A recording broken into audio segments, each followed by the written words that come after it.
ಅವರಿಗೆ 28 ಮಂದಿಗೆ ಹೆಸರನ್ನು ಕೇಳಿ ಕೊಲೆ ಮಾಡಿದ್ದಾರೆ. ಹಿಂದೂನಾ ಮುಸ್ಲಿಮ ಅಂತೇಳಿ ಕೇಳಿ ಕೊಲೆ ಮಾಡಿದ್ದಾರೆ. ಅದು ಗೊತ್ತಾದ ತಕ್ಷಣ ನಮ್ಮ ಪ್ರಧಾನಮಂತ್ರಿಗಳು ಎಲ್ಲಿದ್ದರೂ ಅಲ್ಲಿದೆ ರಿಟರ್ನ್ ಆಗಿ ಬಂದು ಅಮಿತ್ ಶಾ ಅವರು ಸಾಕಷ್ಟು ಅಲ್ಲಿ ಚರ್ಚೆಗಳನ್ನು ಮಾಡಿದ್ದಾರೆ. ಅವರಿಗೆಲ್ಲ ಹುಡುಕಾಡಬೇಕು, ಇದೇ ಅಡವಿ ಒಳಗೆ ಇದ್ದಾರಂತ ಹೇಳ್ತಾರೆ. ಅವ್ರಿಗೆ ತಕ್ಕ ಪಾಠ ಕಲಿಸ್ಬೇಕಂತ ನಾನು ಆಗ್ರಹಿಸ್ತೇನೆ. This video is sponsored by Max Multi-Speciality Hospital, 24/7 emergency trauma and critical care center with advanced services located at Hagarga Circle, Ring Road, Gulbarga. कल्याण कर्नाटका का पहला मैट्रिमोनियल ऐप, यहाँ मिलेगा आपका परफेक्ट मैच। क्या आप अपने जीवन साथी की तलाश में हैं? Call now 08047363399. Download the Janta Matrimony app. ನಿನ್ನೆ ಆದಂಥ ಆತಂಕವಾದಿಗಳಿಂದ ಇವತ್ತು ಅಮಾಯಕರನ್ನು ಕೊಲ್ಲುವಂಥ ಏನು ಕೃತ್ಯ ಇವತ್ತು ಪಾಕಿಸ್ತಾನ ಪ್ರೇರಿತ ಆತಂಕವಾದಿಗಳು ಬಂದು ಇವತ್ತು ಪಹಲ್ಗಾಮ್ನಲ್ಲಿ ಸಾಮಾನ್ಯ ಜನರನ್ನು ಇವತ್ತು ಅವರು ಕೊಂದಿರುವಂಥದ್ದು, ಇದನ್ನು ತೀವ್ರವಾಗಿ ಖಂಡಿಸಿ ಇವತ್ತೇನು ನಮ್ಮ ದೇಶದ ಪ್ರಧಾನಮಂತ್ರಿಗಳು, ದೇಶದ ಗೃಹ ಸಚಿವರಾದಂಥ ಅಮಿತ್ ಶಾ ಅವರು ಯಾವ ರೀತಿ ಹಿಂದೆ ಪುಲ್ವಾಮಾ ಅಟ್ಯಾಕ್ ಆದಂಥ ಸಂದರ್ಭದಲ್ಲಿ ಪಾಕಿಸ್ತಾನದ ಮೇಲೆ ಇರುವಂಥ ಟೆರರಿಸ್ಟ್ ಸೆಲ್ಗಳೇನಿದ್ದಾವೆ ಅದನ್ನು ಸರ್ಜಿಕಲ್ ಸ್ಟ್ರೈಕ್ ಮಾಡಿ ಅದನ್ನು ಧ್ವಂಸ ಮಾಡಿರುವಂಥದ್ದು, ಅದೇ ಮಾದರಿಯಲ್ಲಿ ಈಗೂ ಕೂಡ ಈ ಪಹಲ್ಗಾಮ್ನಲ್ಲಿ ಆಗಿರುವಂಥ ಘಟನೆಗೆ ಸಂಬಂಧಪಟ್ಟಂಥ ಯಾರ್ಯಾರು ಉಗ್ರಗಾಮಿಗಳು ಇದ್ದಾರೆ ಅವರನ್ನು ಸರ್ಜಿಕಲ್ ಸ್ಟ್ರೈಕ್ ಮಾಡೋದ್ರ ಮುಖಾಂತರ ಅವರಿಗೆ ತಕ್ಕ ಪಾಠವನ್ನು ಅವ್ರದ್ದೇ ಆದಂಥ ಏನು ಅರ್ಥ ಆಗುವಂಥ ರೀತಿಯಲ್ಲಿ ಇವತ್ತು ಪಾಕಿಸ್ತಾನಕ್ಕೆ ಮತ್ತು ಈ ಉಗ್ರಗಾಮಿಗಳಿಗೆ ಇವತ್ತು ತಿಳಿಸಬೇಕಾಗಿದೆ ಅಂತ ಹೇಳಿ ಈ ಸಂದರ್ಭದಲ್ಲಿ ಹೇಳಬೇಕಾಗತ್ತೆ. ಅದ್ರ ಜೊತೆಯಲ್ಲಿ ನಮ್ಮ ಕರ್ನಾಟಕದವರೇ ಆದಂಥ ಮಂಜುನಾಥ್ ಅವರು ಕೂಡ ಇವತ್ತಿನ ದಿವಸ ಆ ಒಂದು ಟೆರರಿಸ್ಟ್ ಅಟ್ಯಾಕಲ್ಲಿ ಇವತ್ತಿನ ದಿವಸ ಸಾವನ್ನಪ್ಪಿದ್ದಾರೆ. ಇವತ್ತು ಅನೇಕ ಜನ, ಭಾಳಷ್ಟು ಜನರು ಇವತ್ತು ಹೊಸದಾಗಿ ಮದುವೆ ಆಗಿ ಅಲ್ಲಿ ಟೂರಿಸಮ್ಗಾಗಿ ಹೋಗಿರುವಂಥದ್ದು. ಅಂಥದ್ರಲ್ಲಿ ಇವತ್ತು ಅವರಿಗೆ ಭಾಳ ಅವ್ರ ಮನೆಯವರನ್ನು ಕಳ್ಕೊಂಡು ಇವತ್ತು ಭಾಳಷ್ಟು ಜನರು ಇವತ್ತು ದುಃಖಸ್ಥರಾಗಿದ್ದಾರೆ. ಅವರಿಗೂ ಕೂಡ ಭಗವಂತ ಶಕ್ತಿಯನ್ನು ಈ ಸಂದರ್ಭದಲ್ಲಿ ದುಃಖ ಭರಿಸುವಂಥ ಶಕ್ತಿ ಭಗವಂತ ದಯಪಾಲಿಸಲಿ ಅಂತ ಹೇಳಿ ನಾವೆಲ್ಲರೂ ಕೂಡ ಇವತ್ತು ಪ್ರಾರ್ಥನೆಯನ್ನು ಮಾಡಿ ಮತ್ತೊಮ್ಮೆ ಪಾಕಿಸ್ತಾನಕ್ಕೆ ಅವರಿಗೆ ಬುದ್ಧಿ ಕಲಿಬೇಕು ಅಂತಂದರೆ ಇವತ್ತು ಅವ್ರದ್ದು ಆದಂಥ ಅವರಿಗೆ ಯಾವ ರೀತಿ ತಿಳಿಸ್ಬೇಕು ಅಂತ ಅನ್ನೋದನ್ನು ಮಾನ್ಯ ಮೋದಿಜಿಯವರಿಗೆ ಗೊತ್ತಿದೆ. ಮಾನ್ಯ ಮೋದಿಜಿಯವರು ಇವತ್ತು ಖಂಡಿತವಾಗಿ ಇದನ್ನು ಪಾಕಿಸ್ತಾನ ಮತ್ತು ಈ ಉಗ್ರಗಾಮಿಗಳಿಗೆ ಅವರಿಗೆ ತಕ್ಕ ಪಾಠವನ್ನು ಕಲಿಸ್ತಾರೆ ಅಂತ ಮಾತನ್ನು ಮತ್ತೊಮ್ಮೆ ಈ ಸಂದರ್ಭದಲ್ಲಿ ಹೇಳಿ ನನ್ನ ಮಾತನ್ನು ಮುಗಿಸ್ತೇನೆ. ಅಚಾನಕ್ ಏಕಾಏಕಾಗಿ ಗೋಲಿಬಾರ್ ಮಾಡಿ ಅನೇಕ ಜನರಿಗೆ ಹತ್ಯೆ ಮಾಡಿದ್ದಾರೆ.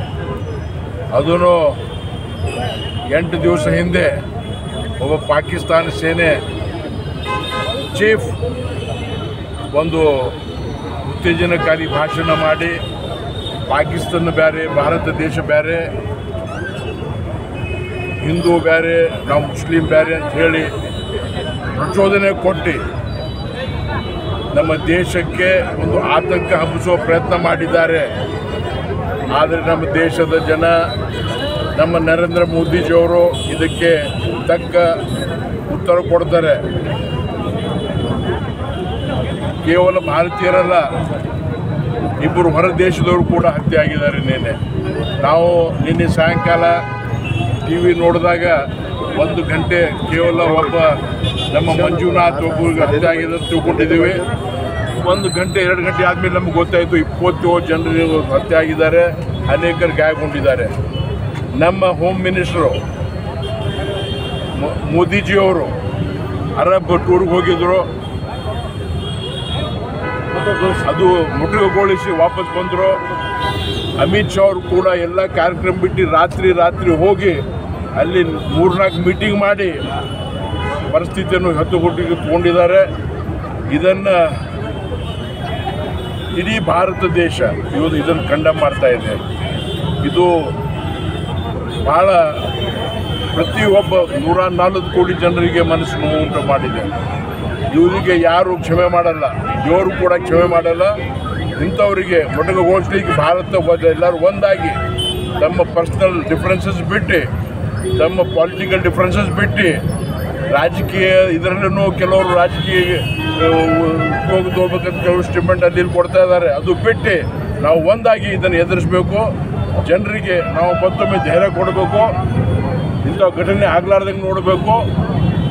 ಇದಕ್ಕೆ ನಾವು ಪೂರ್ತಿ ಭಾರತೀಯ ಜನತಾ ಪಾರ್ಟಿ ಒಂದೇ ಅಲ್ಲ, ಕಲಬುರಗಿ ಜನರು, ಭಾರತ ದೇಶದಲ್ಲೂ ಎಲ್ಲರೂ ಖಂಡನೆ ಮಾಡ್ತೀವಿ. ನಮ್ಮ ಇದನ್ನು ಕಠೋರವಾಗಿ ಇದನ್ನು ನಾವು ಇದರ ವಿರುದ್ಧ ಆ್ಯಕ್ಷನ್ ತೊಗೊಳ್ಬೇಕು. ನಮ್ಮ ಮೋದಿಜಿಯವರು ಮತ್ತು ಅಮಿತ್ ಶಾ ಅವರಿಗೆಲ್ಲ ಕೆಪಾಸಿಟಿ ಇದೆ, ಇವರಿಗೆ ತಕ್ಕ ಉತ್ತರ ಕೊಡ್ತಾರೆ. ಮೋದಿಜಿಯವರು ಹೇಳಿದ್ದಾರೆ, ಅಮಿತ್ ಶಾ ಅವರು ಹೇಳಿದ್ದಾರೆ, ಇದನ್ನು ಯಾರು ಮಾಡಿದ್ದಾರೆ ಅವರಿಗೆ ಪಾತಾಳದಿಂದ ತೆಗೆದು ಅವರಿಗೆ ನಾವು ಮುಗ್ತೀವಿ ಅಂತ ಹೇಳಿದ್ದಾರೆ. ನಾವು ನೋಡೋದು ಭಾರತದ ನಿನ್ನೆ ರಾತ್ರಿ ಪಾಕಿಸ್ತಾನ ಬಾರ್ಡರಲ್ಲಿ ಪಾಕಿಸ್ತಾನದವ್ರಿಗೆ ಭಯ ಹುಟ್ಟುಬಿಟ್ಟದ. ನಿನ್ನೆ ಅವ್ರು ಯಾರೂ ನಿದ್ದೆ ಮಾಡಿಲ್ಲ. ಬಾರ್ಡರ್ನಾಗ, ಪಾಕಿಸ್ತಾನ ಬಾರ್ಡರ್ದಾಗ ಅವರು ಯುದ್ಧದ ರೂಪದಲ್ಲಿ ಎಲ್ಲ ತಯಾರು ಮಾಡಿ ಅವ್ರಿಗೆ ಹೆದರ್ಕೊಂಡಿದ್ದಾರೆ ಏನಾಗ್ತದೆ ಅಂತೇಳಿ. ಇದು ಸಹಜ, ಅವ್ರು ತಪ್ಪು ಮಾಡಿದ್ದಾರೆ, ಅವ್ರಿಗೆ ಗೊತ್ತಿದೆ. ಇದನ್ನು ಇಡೀ ಭಾರತ ದೇಶ ಮತ್ತೊಮ್ಮೆ ಖಂಡನೆ ಮಾಡ್ತಂತ ಹೇಳಿ ಇವತ್ತು ನಾವು ಕಲಬುರಗಿ DC ಆಫೀಸಿಂದ ಇಲ್ಲಿ ನಮ್ಮ ವಲ್ಲಭಭಾಯಿ ಪಟೇಲ್ ಸರ್ಕಲ್ವರೆಗೆ ಕ್ಯಾಂಡಲ್ ಮಾರ್ಚ್ ಆಗಿದೆ. ಯಾರು ಇವತ್ತು ಸ್ವರ್ಗವಾಸ ಆಗಿದ್ದಾರೆ ಅವರ ಆತ್ಮಕ್ಕೆ ಶಾಂತಿ ಸಿಗಲಿ ಅಂತ ಹೇಳಿ ದೇವರಿಗೆ ಬೇಡ್ಕೊತೀನಿ. ಮತ್ತು ನಮ್ಮ ಜನರಿಗೆ ಧೈರ್ಯ ಬಿಡಬಾರ್ದು. ನಾವು ಎಲ್ಲರೂ ಒಂದಾಗಿ ಇದನ್ನು ಎದುರಿಸಬೇಕು.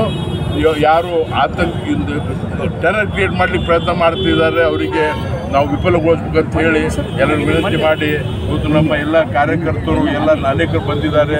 ಅವರಿಗೆ ಇಂಥ ಸಮಯದಲ್ಲಿ ತಾವು ಬಂದಿದ್ದೀರಿ, ತಮಗೆ ಧನ್ಯವಾದ ಹೇಳಿ. ಮನೆಯ ಕುಟುಂಬದ ಸದಸ್ಯರಿಗೆ ತಾಳ್ಮೆ ಶಕ್ತಿಯನ್ನು ಸಹಿಸುವುದು ದೇವರು, ಆ ದೇವರು ಅವರಿಗೆ ಸಹಿಸುವಂಥ ಶಕ್ತಿಯನ್ನು ಕೊಡಲಿ, ಅವರ ಆತ್ಮಕ್ಕೆ ಶಾಂತಿಯನ್ನು ಸಿಗಲಿ.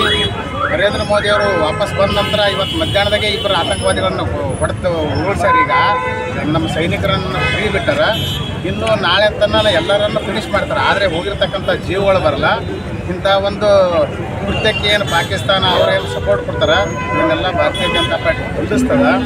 ಈಗ ಇರ್ತಕ್ಕಂಥ ಈ ಎಲ್ಲರ ಆತ್ಮಗಳಿಗೆ ಶಾಂತಿ ಸಿಗಲಿಕ್ಕೆ ನಮ್ಮ ಒಂದೆರಡು ಶ್ರದ್ಧಾಂಜಲಿಯನ್ನು ಸಲ್ಲಿಸ್ತೇವೆ. ಸುಧಾ ಮೇಡಮ್, ಮೊಟ್ಟ ಮೊದಲನೆಯದಾಗಿ ನಮ್ಮ 28ರಿಂದ 30 ಏನು ಹಿಂದೂ ಅಣ್ಣ ತಮ್ಮಂದಿರು ತಮ್ಮ ಜೀವವನ್ನು ಬಲಿದಾನ ಕೊಟ್ಟಿದ್ದಾರೆ, ಅವರ ಆತ್ಮಕ್ಕೆ ಶಾಂತಿ ಸಿಗಲಿ, ಅವರ ಆತ್ಮಕ್ಕೆ ಸದ್ಗತಿ ಸಿಗಲಿ ಮತ್ತು ಅವರ ಕುಟುಂಬದವರಿಗೆ ಒಂದು ಶಕ್ತಿ ಸಿಗಲಿ ಅಂತ ನಾವು ಇಲ್ಲೆಲ್ಲರೂ ನಮ್ಮ ಭಾಜಪಾ ಮತ್ತು ಅನೇಕ ಎಲ್ಲ ನಾಗರಿಕರು ಕೂಡಿಕೊಂಡು ನಾವು ಒಂದು ಕ್ಯಾಂಡಲ್ ಮಾರ್ಚ್ ಮಾಡಿದ್ದೀವಿ. ನಿನ್ನೆ ಈ ಆತಂಕವಾದಿಗಳು ಏನು ನಮ್ಮ ಇನ್ನೋಸೆಂಟ್ ಅಣ್ಣ ತಮ್ಮಂದಿರಿಗೆ ಒಂದು ಬಲಿ ಕೊಟ್ಟಿದ್ದಾರೆ. ಇವತ್ತು ಅಲ್ಲಿ ಅವರು ಯಾವುದು ಪಕ್ಷಕ್ಕೆ ಸೇರಿರಲಿಲ್ಲ, ಯಾವುದು ಅವರಿಗೆ ಮಿಲಿಟರೀಸ್ ಅಗೇನ್ಸ್ಟ್ ಏನೂ ಇರಲಿಲ್ಲ. ಬಟ್ ಅವರಿಗೆ ಅವರು ಟಾರ್ಗೆಟ್ ಮಾಡಿ 30 ಜನದ ಜೀವ ತಗೊಂಡಿದ್ದಾರೆ. ಇವತ್ತು ನಮ್ಮ ಅಕ್ಕ ತಂಗಿಯಂದಿರು ಇವತ್ತು ವಿಧವಾ ಆಗಿದ್ದಾರೆ, ಅವರ ಮಾಂಗಲ್ಯ ಭಾಗ್ಯವನ್ನು ಅವರು ಕಳ್ಕೊಂಡಿದ್ದಾರೆ. ಚಿಕ್ಕ ಚಿಕ್ಕ ಮಕ್ಕಳು ಅವ್ರ ಕಣ್ಣೆದ್ರು ಅವ್ರ ತಂದೆಯನ್ನು ಸಾಯೋದನ್ನು ನೋಡಿದ್ದಾರೆ. ರಕ್ತ ಹರಿತಾ ಇತ್ತು ನಿನ್ನೆ. ಇವತ್ತು ಹೇಳ್ತೀನಿ ನಾನು, ಆದರಣೀಯ ನರೇಂದ್ರ ಮೋದಿಜಿಯವರು ಮತ್ತು ಅಮಿತ್ ಶಾಜಿಯವರು ಹಿಂದೆ ಏನು ಹೇಳಿದರು, ಗುಸ್ಕೆ ಮಾರೆಂಗೆ ಅಂತ. 1 ಸಲ ಅಲ್ಲ 10 ಸಲ ಗುಸ್ಕೆ ಮಾರೆಂಗೆ. ಇವತ್ತು ನಮ್ಮ ಇನ್ನೋಸೆಂಟ್ ಅಣ್ಣ ತಮ್ಮಂದಿರಿಗೆ ನೀವು ಬಲಿ ಕೊಡಬಾರ್ದಾಗಿತ್ತು. ಧೈರ್ಯನೇ ಇತ್ತು ಅಂತಂದರೆ ನಮ್ಮ ಭಾರತ ದೇಶದ ಡಿಫೆನ್ಸ್ ಜೊತೆಗೆ ಬಂದು ನೀವು ಜಗಳಾಡಿ. ಆದರೆ ನಿರ್ದೋಷವಾಗಿರೋ ನಮ್ಮ ಅಣ್ಣ ತಮ್ಮಂದಿರಿಗೆ ಅಥವಾ ಅವರ ಮನೇನ ಏನಿವತ್ತು ಅನಾಥ ಮಾಡಿದ್ದೀರಾ, ಇವತ್ತಿಗಲ್ಲ ಇನ್ನು 100 ವರ್ಷಕ್ಕೆ ನಿಮಗೆ ಪಾಠ ಕಲಿಸೋ ಥರ ಆದರಣೀಯ ನರೇಂದ್ರ ಮೋದಿಜಿಯವರು ಮಾಡ್ತಾರೆ. ಅವರಷ್ಟೇ ಅಲ್ಲ, ಅವ್ರ ಜೊತೆಗೆ ನಾವು ಎಲ್ಲರೂ ಇವತ್ತು ಕೈ ಜೋಡಿಸಿ ನಿಂತಿದ್ದೀವಿ. ಇದಕ್ಕೆ ನಾವು ಹೆಣ್ಮಕ್ಳಾಗಿ ನಮ್ಮ ಜೀವ ಬಲಿ ಕೊಡಬೇಕಂದ್ರೂ ನಾವು ಬಲಿ ಕೊಡೋಕ್ಕೆ ರೆಡಿ ಇದ್ದೀವಿ. ಬಟ್ ಇದೇನು ಇವ್ರದ್ದು ಹಿಂದೂ ಫೋಬಿಯಾ ಮತ್ತು ಮೋದಿ ಫೋಬಿಯಾ ಅನ್ನೋದು ಏನಿದೆಯಲ್ಲ, ಯಾಕೆಂದರೆ ಮಂಜುನಾಥ್ ಅವ್ರಿಗೆ ಗನ್ ಹೊಡೆದಾಗ ಅವ್ರ ಹೆಂಡತಿ ಹೇಳಿದ್ರಂತೆ, ನನ್ನನ್ನು ಕೊಂದು ಆ ಮಗನೂ ಹೇಳಿದಂತೆ ನನ್ನ ಕೊಲ್ಲಿ ಅಂತ.